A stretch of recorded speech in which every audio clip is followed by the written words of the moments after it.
Star Trek and Star Wars are often looked upon as two sides of the same sci-fi coin, locked in a never-ending battle of philosophy versus action that will last until the end of time, or at least until the arguing nerds need a nap. In truth, both franchises probably owe their continued existence to each other. George Lucas admitted that Star Trek basically paved the way for Star Wars, and William Shatner conceded that Paramount only became interested in giving Star Trek a real shot on the big screen after Star Wars took the world by storm in 1977. Generally, fans pledge outright allegiance to one franchise over the other, but that's an idea that the following actors chose to ignore entirely. Here are a few actors who visited both a galaxy far, far away and the Alpha Quadrant.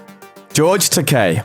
Star Trek legend George Takei has been part of the Enterprise from the very beginning, first appearing as Lieutenant Sulu in the original series, and going on to reprise the role for 6 Star Trek feature films, video games, and even an episode of Voyager. But like many Star Trek alumni, it was through voice work that he made the transition between the two biggest universes in sci-fi.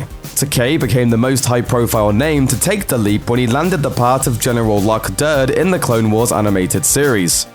I congratulate you on your good fortune. When asked about appearing in Star Wars, Takei remarked that he didn't consider it to be jumping ship, telling comic book resources, "The Star Trek philosophy is to embrace the diversity of life, and Star Wars is a part of that diversity. Star Trek is science fiction, and Star Wars is more science fantasy. But with the episodes of Star Wars The Clone Wars that I worked on, I think there is a merging there. Star Trek and Star Wars living together in harmony."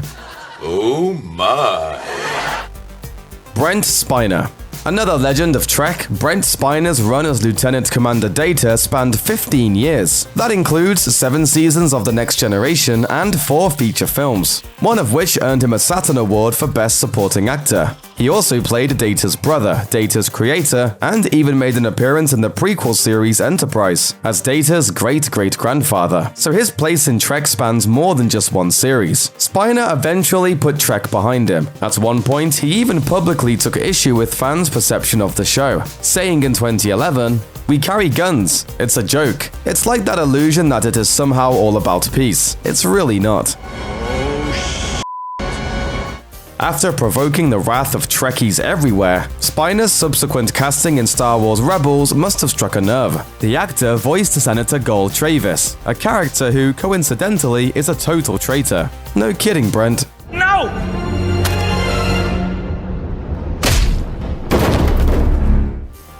Ethan Phillips. Though he pops up in everything from Girls to Veep to Homeboys in Outer Space, Ethan Phillips' most memorable role remains Neelix, the USS Voyager's chef and ambassador. Phillips portrayed the Talaxian for the show's entire 7-season run, but he also made 3 minor appearances as different Star Trek characters. In Next Generation and Enterprise, Phillips played 2 different Ferengi, and he also made a cameo appearance in Star Trek First Contact as a holographic Metra D. Phillips has since become something of a regular in the world of Star Wars video games, providing the voice of transport pilot Hammond Flat in Force Commander. He also played an Imperial medical droid, Krantian governor, and Royal Grenade Trooper in 2002's Galactic Battlegrounds, as well as several additional characters in 2003's Knights of the Old Republic. Oh, hello to you. You're new to the Academy, aren't you? Simon Pegg.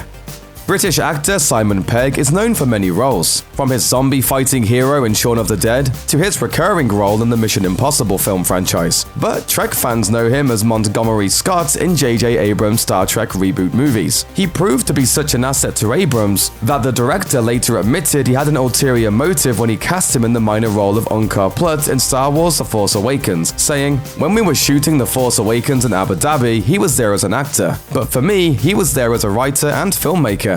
And as someone to go around the issues I was having at the time with the story and to get some great feedback." It probably didn't take much for Abrams to convince Pegg to appear in the film either. Star Wars. I burned for Star Wars.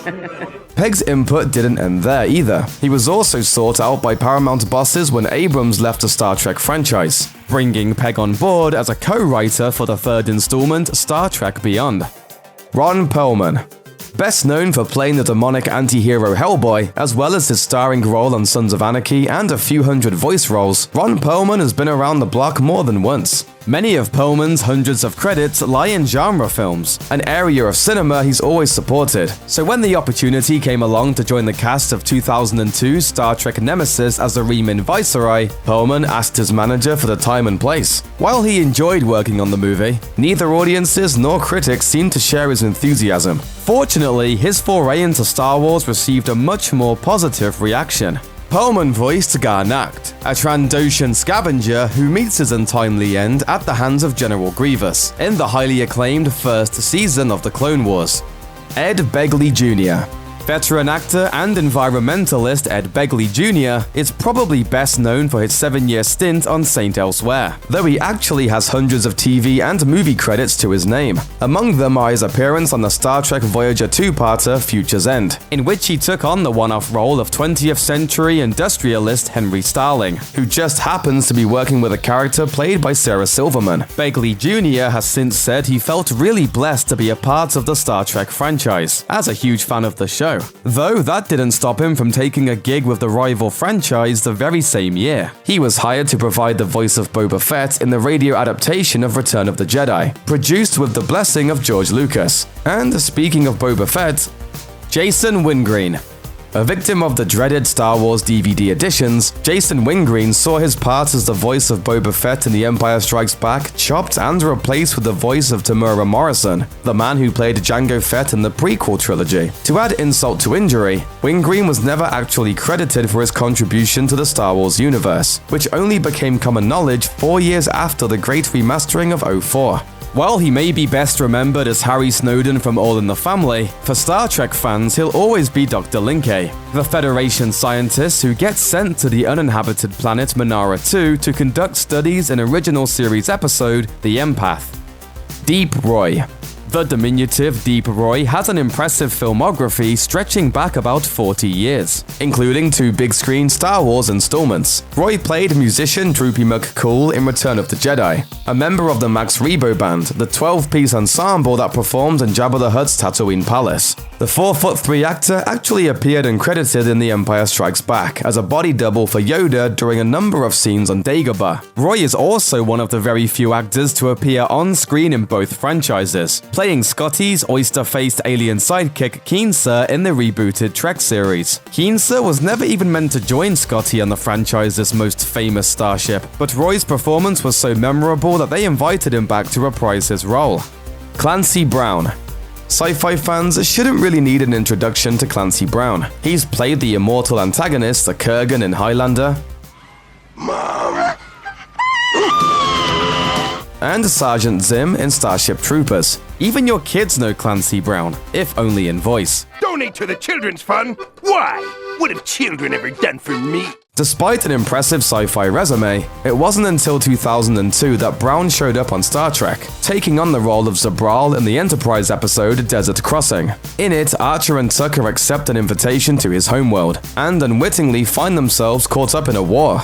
Among his countless voice roles, Brown also dipped into Star Wars territory when he played Darth Maul's brother Savage Opress in the Clone Wars series, as well as Ryder Azadi in Rebels, who only kind of looks exactly like him.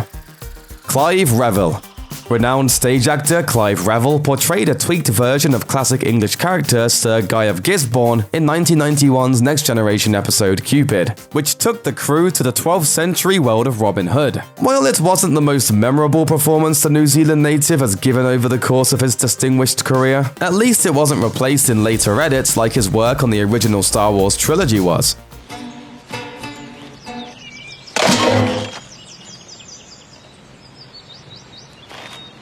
Sorry. Revill supplied the voice of Emperor Palpatine in the first cut of The Empire Strikes Back, but like so many others, his work was dubbed over for the 2004 DVD release, replaced with the voice of Ian McDiarmid, who took over as the Emperor with Return of the Jedi. Revill was humble about the change, however, conceding that continuity was important and saying that the filmmakers made a good choice with McDiarmid, considering that the original 1980 Emperor was played by a woman with superimposed chimp eyes. Pretty much anything was an improvement. Greg Grunberg. As a self-proclaimed geek, Greg Grunberg couldn't have asked for a better friend than a man who rebooted Star Trek and kickstarted the third Star Wars trilogy. Grunberg has worked with J.J. Abrams almost exclusively, so when Abrams began his cinematic reinvention of Star Trek, he called on Grunberg again, drafting his friend to overdub the dialogue for James Kirk's stepdad. Hey, are you out of your mind? That car's an antique. You think you can get away with this just because your mother's off planet? You get your ass back home now. He appeared in person as Commander Finnegan in 2016 Star Trek Beyond, though by that point he had already crossed the franchise divide. Grunberg played Resistance pilot Snapper Wexley in 2015's The Force Awakens, though he later told StarTrek.com that he's on the fence about which franchise is his favorite. Olivia D'Abo. Best known to Trekkies as Starfleet Academy intern Amanda Rogers from the Next Generation episode True Q, Olivia D'Abo. D'Abo is probably best known for playing Kevin Arnold's hippie sister Karen in The Wonder Years. Believe it or not, D'Abo considers herself to be a pretty big sci-fi nerd, telling the official Star Trek website, "I considered it a real honor to be working on the continuation of the Star Trek legacy I'd grown up with. It had a huge effect on my childhood, and not unlike Star Wars, it made me more curious about space, other life forms in our galaxy, and the wonder of astronomy in general." In 2008, she joined a number of her former Star Trek colleagues at Lucasfilm to record the voice of Luminara and Julie for the Clone Wars animated series. And, oh yeah, Patty Maloney. Emerging from the darkest day in Star Wars history is Patty Maloney, who played a part in the infamous and totally bizarre Star Wars Holiday Special. The 3'11" actress was hired to play the special's main character, Chewbacca's son, Lumpawaru, better known as Lumpy. No, seriously.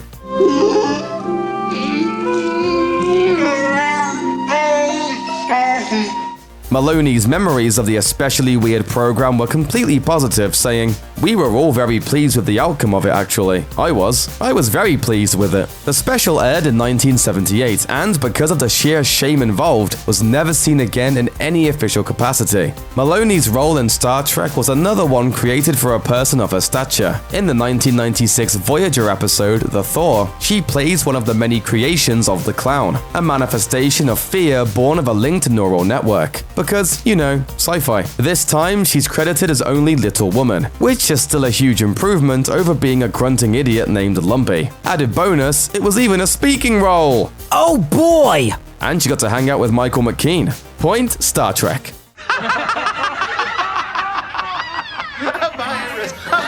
He thinks I am a virus. Okay, we're taking that point back. Thanks for watching. Click the looper icon to subscribe to our YouTube channel. Plus, check out all this cool stuff we know you'll love too.